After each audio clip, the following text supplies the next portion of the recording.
and it looked like Xenovia had joined the battle. But the two girls seemed exhausted from having fought each other and weren't doing too well. At that exact moment, Heracles and Siegfried strolled over to Cao Cao. While their bodies were littered with wounds, neither of them looked terrible, and they appeared to have more than enough energy left to fight. Kiba and Roswise both lost. Not only had his friends lost, but he was definitely not winning right now. Sensei had asked him to buy time, but not even half the allotted time had passed, and he was clearly losing.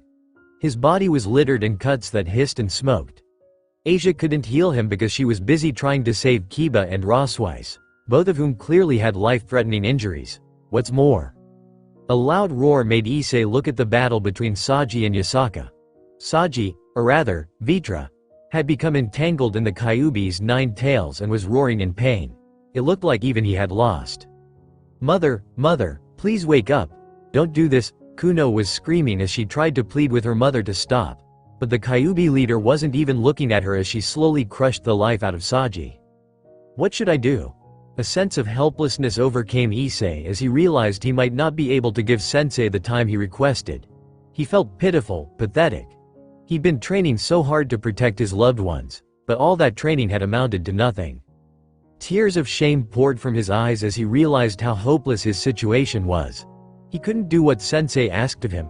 Kuno's mother was beyond his ability to save, and his friends were all injured. He didn't want to give up, but he couldn't see a way to win. What should I do? Are you crying? A voice inside of him spoke up. That voice, it was Elsha-san, that is correct. Now, why are you crying? It's because, I'm so weak. Elsha-san was a former Sekiryute. It seemed all the previous Sekiryute were sealed away inside of the boosted gear. Issei had met them before, though almost none of them talked to him at all. They just kind of sat there. Only Elsha-san talked to him. Well, you are a bit weak, but did you forget what the fallen angel governor told you? You embody limitless possibilities. Issei remembered the conversation he'd had with Azazel before. He'd said that all the past Sekiryute had been devoured by their own powers until they were killed. Out of all of them, Issei was the only one who had retained his sanity, and the reason was because his powers didn't come a desire to fight or greed, they came from breasts. Breasts, that's right. Even though I want to protect the people I love, my powers comes from my desire to see breasts, to touch them. It's a unique way to grow stronger that only I can use. That is it exactly. This is much more like you. This is more like the man Belzard and I saw, who seemed to have infinite possibilities. Now I believe it is time to release your potential. A bright glow emitted from his shirt pocket. Issei took out the object inside. It was the jewel that Azazel had given him. It was giving off a red light. What the heck? Raise that jewel and summon them. Summon them? Yes. Go summon the person you long for? Summon the breasts you long for? Opai, opai, opai. Ah, opai. Lots of opai. Many opai. Numerous lights floated out from the jewel, taking on a humanoid shape. 1, 2, 3. They multiplied quickly. This jewel has been transferred from one human to another all around Kyoto. These figures you see have been formed from the residual memories of those people. Issei felt a bit guilty hearing that. His potential had basically been floating around Kyoto and turning innocent people into molesters. He felt the need to apologize to all those people. Opai, opai, opai, opai, opai, opai. As the lingering memories repeated the word, opai, over and over again, Issei wondered if maybe he was dreaming and this was some kind of hentai exhibition. Really, it was just too surreal even for him. What are these? Asked Cao Cao. He and the others were standing stock still. It seemed they were in shock. The lingering memories arranged themselves into a circle before Issei and melted into the ground. A powerful light surged from within the circle. Symbols carved themselves in the center, forming a magic circle several times larger than anything Issei had created before. Everything is ready. Now summon that person. Summon her now. Issei didn't have to ask who Elsha-san was asking him to summon. He knew. Even without her name being stated, he knew because there was only one person in the world aside from Asia who was on his mind, and between the two, only she had the breasts that Issei went mad over. Summon breasts. In a massive explosion of light, the word, opai, appeared within the magical script. There was another bright flash of light, and then, a figure appeared inside the circle. Era. Akeno looked extremely confused as she stared at her new surroundings. She was only wearing a bra and panties. The G-string didn't leave much to the imagination, and her breasts spilled out of her bra as though it was several sizes too small to contain her large helping of cleavage. What is going on here? Have I been summoned to Kyoto? This girl is the switch to opening your possibilities, Issei. In order to unleash your potential, you must poke Akino's nipples. As if her words were some kind of prophecy, Akino's nipples flashed as though filled with holy light, which made no sense to him. Wasn't she half devil and half fallen angel? Well, actually, fallen angels could use holy power, so maybe that was why. In any event, there was a problem with Elsha-san's words. No matter how much Issei might want to touch Akino's breasts, to poke her nipples, he couldn't. They weren't dating anymore. While he hadn't given up on her, Issei had agreed to back off and not push her into anything she didn't want to do. It felt like if he did this, then he would betray his words. Akeno looked around, observing the situation, eyes lingering on the hero faction, who remained where they were, standing still with uncertainty. Well, this was an unexpected situation. After that, she turned her attention to him. The smile that appeared on her face was quite wry. It seems you have found yourself in some trouble. I'm sorry, Issei apologized. For what? Asked Akeno. Well, I summoned you, so, Era. Yes, that makes sense. I see. You summoned me because you needed my help? Akeno asked. Issei nodded and looked down. What should he say? What should he do? Aiz-kun, why are my breasts glowing? Is this some kind of perverted roleplay you're trying out in order to make me come back to you? Issei shook his head. No. Of course not. I mean, I know how you feel. I would never do that to you. I love you too much to force myself on you. I think I understand the situation, Akeno finally said. You want to poke my nipples, don't you? He looked away. He did. It was more than just circumstantial. Even though Akeno had dumped him, his feelings for her hadn't changed in the slightest. He had even decided not to create a harem until after he'd convinced Akeno to come back. However, it was precisely because he loved her so much that he refused to say anything. He didn't want to make her hate him. Akeno sighed. You know this won't change anything, right? Even if I let you touch them, I'm not coming back. I can't. Issei bit his lip. Akeno surely knew that he hadn't given up, but he'd promised to give her space, so he didn't say anything.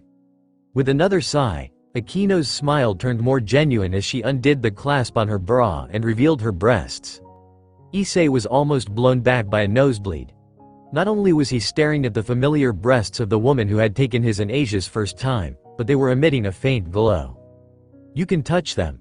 Just this once. Are you sure it's okay? Asked Issei. Akeno shrugged. You need to, right? Go ahead. Issei warred within himself, but he ultimately decided not to hesitate. Akeno had given him permission. Taking a deep breath, he reached over and pushed his fingers into Akeno's nipples. She released a loud moan, and the combination of that sound and the sensation of his fingers sinking into her soft breast shot straight to his brain. As though her job was done, Akeno was enveloped in a bright light and rose into the sky, where she soon vanished. Huh? Where'd she go? Back to wherever you summoned her from. So, Akeno had been summoned all the way to Kyoto just so he could touch her breasts? That seemed kinda anticlimactic. No, not just that. It was rude. Issei sighed. When he got home, he would prostrate himself before her and apologize. What the heck just happened? Issei looked back at Cao Cao and his faction. All of them were gawking at him like they couldn't figure out what was happening. It was like the events of a few seconds ago were simply too much for them to comprehend. Of course, they had been expecting to summon Great Red, but Akeno had arrived instead. As all these thoughts crossed his mind, Issei felt an intense beating from deep within his chest. Then a loud voice spoke up. It's coming. As Elsha-san's voice rose in volume, deep crimson light overflowed from the jewels on his Welsh dragon armor. His body was encased in warmth. Power flowed from his body like nothing he'd ever felt before. What was this power? This is quite nostalgic. What you're feeling now is my original aura.